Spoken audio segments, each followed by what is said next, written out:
Pada malam hari ini alhamdulillah kita akan melanjutkan, dan ini adalah terakhir dari kitab ini. Insya Allah kita akan tuntaskan pada malam ini.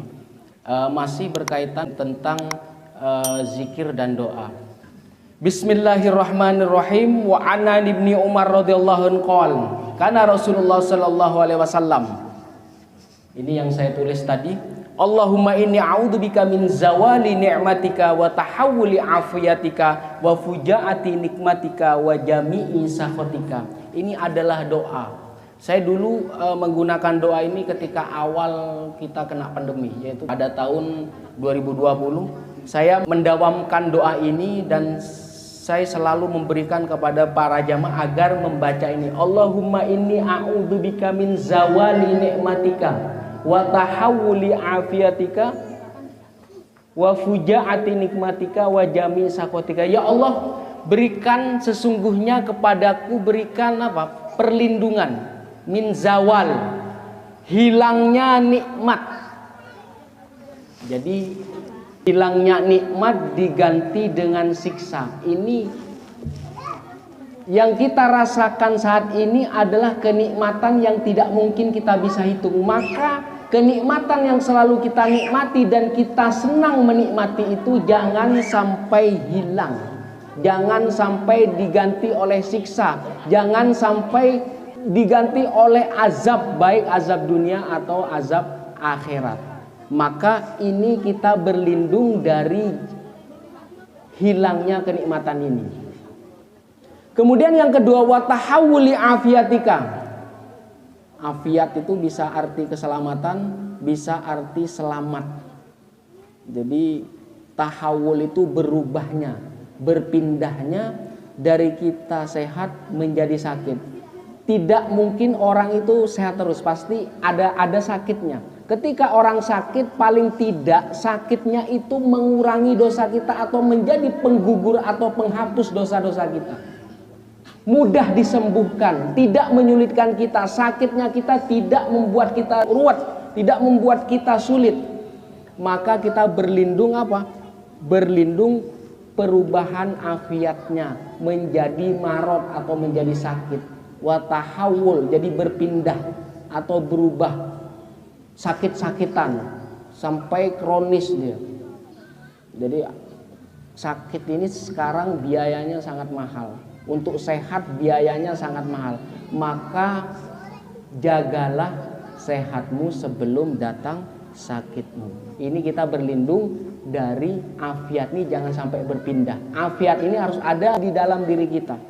Maka kita berlindung kepada Allah dari berpindahnya afiat menjadi sakit.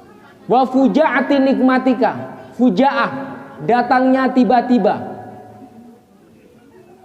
Datangnya nikmat, datangnya siksa secara tiba-tiba tanpa kita ada persiapan. Tanpa kita, jadi maksudnya kalau tidak ada persiapan, kita tidak mampu mengatasi siksa itu. Jadi ini fujaati nikmah. Nah, ini ada nikmah. Nikmah itu kebalikan dari nikmat. Nikmat itu adalah kesenangan. Nikmah siksa atau azab, bukan azab di akhirat, tetapi kesulitan yang kita terima, yang kita rasakan waktu kita ada di dunia ini. Bahkan orang yang terus-menerus di dalam nikmah, maka dia akan menjadi sulit terus sampai anak cucunya. Naudzubillah min dzalik. Maka kita berlindung kepada Allah dari fujaah nikmah, datangnya nikmah, siksa secara tiba-tiba. Bahkan apa? Fujaah maut, datangnya kematian secara tiba-tiba.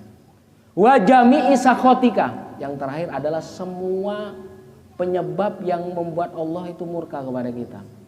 Ini yang terakhir.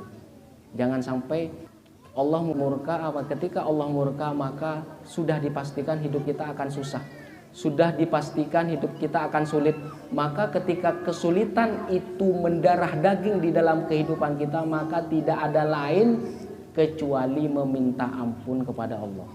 Jadi yang pertama adalah kita berlindung dari hilangnya nikmat, kemudian berubahnya afiat, kemudian ketiga adalah datangnya siksa secara tiba-tiba, dan yang keempat adalah segala kemurkaan Allah kita berlindung daripadanya. Maka semoga kita terhindar dari keempat-empatnya ini. Jadi dawamkanlah doa ini setelah sholat. Ya, ini pendek, ini cukup untuk memenuhi kehidupan kita, karena biar mudah kita mengatasi problematika kehidupan kita. Ini hadis yang pertama. Kemudian yang kedua, Wan Abdullah bin Umar radhiyallahu anhu, kana Rasulullah sallallahu alaihi wasallam yaqul, Allahumma inni a'udzubika min ghalabatid dain wa ghalabatil adui wa syamatatil a'da. Jadi dari Abdullah bin Umar adalah Rasulullah sallallahu alaihi wasallam bersabda. Ini yang sering kita alami. Hampir semua orang punya hal ini, pernah melakukan hal ini. Apa itu? Kita berlindung kepada Allah. Allahumma inni a'udzubika min ghalabatid dain. Ghalabah. Jadi ada seseorang, dia berhutang. Jadi orang sama hutangnya. Ghalabatud dain,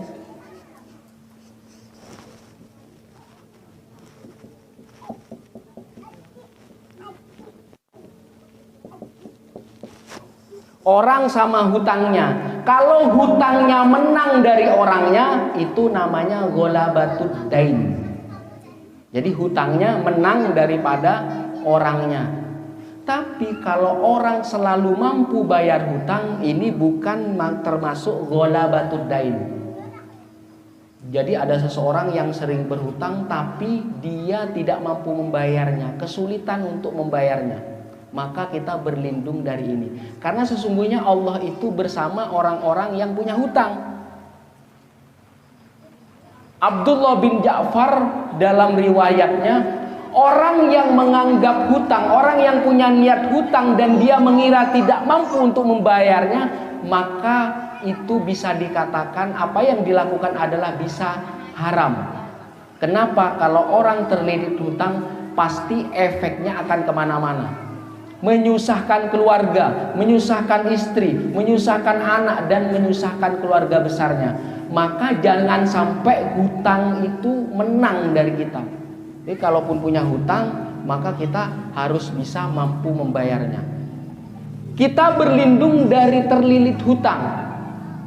Jadi ini ada doanya, jangan sampai hutangnya menang. Maka ketika kita berniat untuk berhutang, pastikan kita mampu membayarnya. Jadi pastikan kita mampu membayarnya. Wa ghalabatul adui. Jadi yang kedua adalah menangnya musuh. Jadi menangnya musuh. Jadi kalau di dalam kehidupan kita pasti ada orang yang tidak suka kepada kita, pasti ada orang yang tidak suka dan tidak bisa melihat kita senang. Maka jangan sampai musuh kita menang. Maka ketika kita mempunyai musuh, jangan sampai musuh kita itu menang. Wa ghalabatud dain. Kemudian yang ketiga, wa syamatatil a'da. Syamatatil a'da. Syamatatil a'da itu orang yang senang kalau kita susah. Orang yang susah kalau kita senang. Apalagi kita diberi kenikmatan Allah yang sangat banyak, pasti ada orang yang tidak suka, ada orang yang iri. Maka kita berdoa, Allahumma inni a'udzubika min ghalabatid dain wa ghalabatil adui wa syamatatil a'da. Ini yang menjadi doa kita. Selanjutnya, wa an Buraidah radhiyallahu anhu, sami'an nabi rajulan yaqul. Jadi Rasulullah mendengarkan ada doa sahabat yang itu diaminkan, yang itu disetujui oleh Rasulullah. Karena apa? Doanya itu bagus.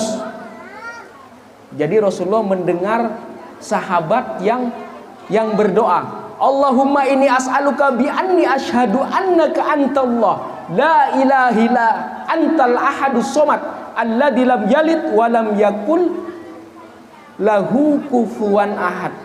Bi anni asyhadu annaka antallah la ilaha illa anta al ahadus somad alladzi lam yalid wa lam yulad wa lam yakul lahu kufuwan ahad. Ini adalah doa sahabat kepada Allah yang disetujui oleh Rasulullah sallallahu alaihi wasallam.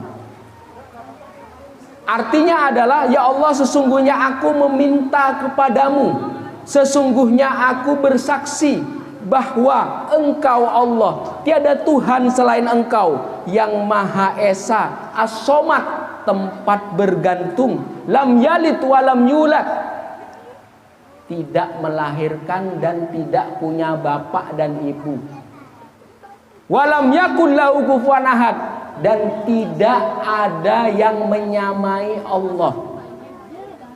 Lalu Rasulullah itu bersabda, laqad sa'alallahu bismilladzi idza su'ila bi'ata wa idza du'a bi ajaba. Jadi kata Rasulullah itu menyetujui, meridhoi doa sahabat, dan doanya itu luar biasa bagus. Sungguh dia, sahabat tadi yang berdoa, sa'alallah, meminta kepada Allah dengan namanya, Ar-Rahman, Ar-Rahman, Ar-Rahman, Ar-Rahman, As-Somad, As-Somad, As-Somad, As-Somad, Al-Ahad, Al-Ahad, Al-Ghani, Al-Ghani, Al-Ghani, Ar-Rahim, Ar-Rahim, Ar-Rahim. Ada berapa nama Allah? 99. Maka dikatakan Asmaul Husna, nama-nama yang indah, nama-nama yang bagus. Jadi orang yang tadi, sahabat yang tadi itu berdoa menggunakan ismullah, nama-nama Allah. Alladzi idza su'ila bihi a'ta wa idza du'iya bihi ajaba. Di mana Allah kalau diminta pasti akan diberikan. Kalau dipanggil, kalau kita berdoa kepada Allah pasti diijabah. Apalagi menyebut nama-nama Allah yang indah. Pilih saja nama-nama Allah yang indah itu. Tapi jangan apa? Al-Mutakabbir. Jadi jangan, atau Al-Muntakim. Pilih yang positif. Karena Al-Mutakabbir itu hanya untuk Allah, bukan untuk kita. Selanjutnya, wa Abi Hurairah radhiyallahu anhu qala Rasulullah sallallahu alaihi wasallam, kana Rasulullah sallallahu alaihi wasallam idza asbaha yaqul. Ini dari riwayat Abu Hurairah. Adalah Rasulullah ketika masuk waktu pagi.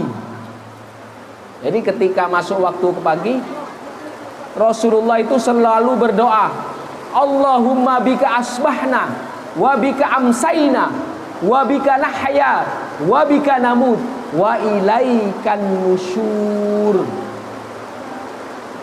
Wa idza amsa qala mithla dzalik illa annahu qala. Itu yang waktu pagi.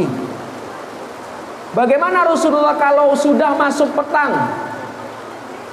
Sama doanya, Allahumma bika asbahna wa bika amsayna wa bika nahya wa bika namut. Tapi akhirnya berbeda, wa ilaikal masir. Ya Allah, karena berkat kekuatanmu aku masuk waktu pagi. Wa bika amsayna, karena berkat kekuatanmu aku sekarang masuk di waktu sore. Wa bika nahya, karena berkat kekuatanmu aku bisa hidup sekarang. Wa bika namut, karena kekuatanmu aku bisa mati, karena Allah yang menghidupkan dan Allah yang mematikan. Wa ilaikan nusyur, dan kepada Allah dibangkitkan. Ini ketika pagi. Kemudian ketika masuk waktu sore, dia akhirnya diganti wa ilaikal masir. Hanya kepada Allah kita kembali. Allahumma bika asbahna wa bika amsayna wa bika nahya wa bika namut wa ilaikal masir. Ini waktu sore.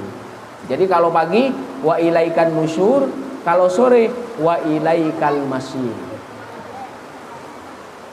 Selanjutnya, wan Anas radhiyallahu anhu qol, kana aktsaruhum du'a Rasulillah sallallahu alaihi wasallam, Rabbana atina fid dunya hasanatan wa fil akhirati hasanatan wa qina adzabannar. Ternyata doa Rabbana atina fid dunya hasanah itu ada di dalam Quran dan hadis.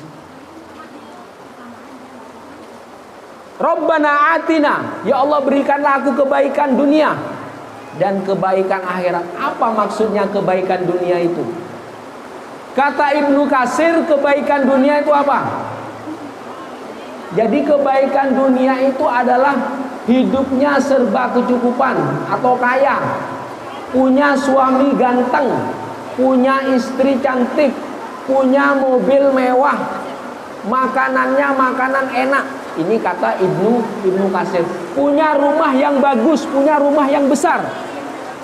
Ini kata Ibnu Katsir. Ini hasanah dunia. Bagaimana tentang hasanah akhirat?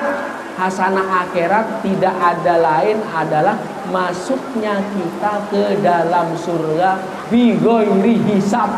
Kita masuknya ke surga tanpa dihitung, langsung dimasukkan ke dalam surga. Lantas apa yang paling nikmat ketika berada di dalam surga? Melihat langsung Allah. Kalau semua kenikmatan kita sudah merasakan di dunia, tetapi ada kenikmatan yang belum pernah kita rasakan di dunia. Apa itu? Wujuhu yauma idzin nadhirah ila rabbiha nadhirah. Wajah-wajah orang mukmin pada waktu itu adalah berseri-seri. Kenapa? Melihat Tuhannya. Waktu itu melihat Allah. Jadi kenikmatan terbesar di dalam surga itu adalah kenikmatan ketika melihat Allah.